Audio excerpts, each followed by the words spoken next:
le premier montant du démarrage des travaux qui est déjà payé et que l'entrepreneur va... Parce qu'on n'a pas donné à une seule entreprise. Parce que qu'est-ce qui arrivait à l'époque, c'est que quand on fait l'appel d'offres, les gens faisaient des dessous de négociation. Chez nous, ce n'est pas ça. L'appel d'offres a été lancé, les gens ont soumissionné, l'entreprise la plus offrante a été retenue. Aujourd'hui, ces entreprises-là ont déjà reçu les montants de démarrage et nous allons avoir un entretien avec eux pour leur dire vous allez prendre l'argent là, mais l'argent là ne sera pas détourné. Vous allez prendre l'argent là, le délai va être exécuté. Parce que si vous détournez, tout le monde connaît quelle est l'équation aujourd'hui en Guinée. C'est l'impunité, c'est clair. Quelle sera la capacité d'accueil des nouvelles infrastructures?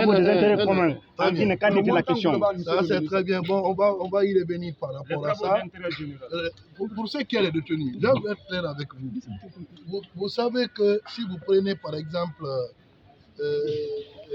la population carcérale seulement au niveau de la maison centrale, l'effectif a vraiment dépassé le minimum qu'on puisse quand même le faire. Moi, je le dis sans embâche. Moi, quand je parle avec vous, je ne cache pas les faiblesses de ce que nous avons parce que nous nous battons pour les améliorer. C'est ça aussi la vérité.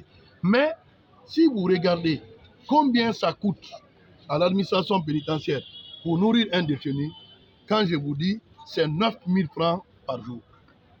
9 000 francs par jour pour nourrir un détenu. Regardez la maison centrale. Ce n'est pas seulement la maison centrale de Conakry. Regardez Zérékoré. Regardez Kindia. Combien nous déployons en termes de subventions par rapport à la nourriture. C'est tout à fait normal. Les gens ne peuvent pas être détenus sans qu'ils ne puissent quand même avoir de quoi manger. Mais qu'est-ce qu'on a vu comme expérience ailleurs? Les gens qui sont en conflit avec la loi, c'est des bras valides.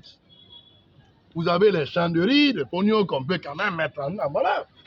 Ces gens-là, les travaux d'intérêt général, il faut les mettre à contribution pour qu'ils puissent travailler. Les pécules qu'ils vont gagner comme sous forme de prime, que ça puisse aussi les aider à la sortie de pouvoir quand même préparer.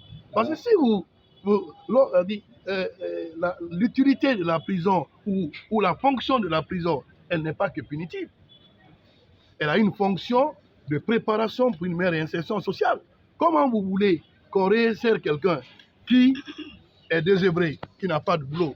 C'est pourquoi, comme le président l'a dit, même les enfants mineurs qui sont là, à partir du 1er janvier, il faut qu'ils suivent des formations comme les enfants qui sont dans les autres écoles. Quelqu'un qui doit passer le brevet doit avoir la possibilité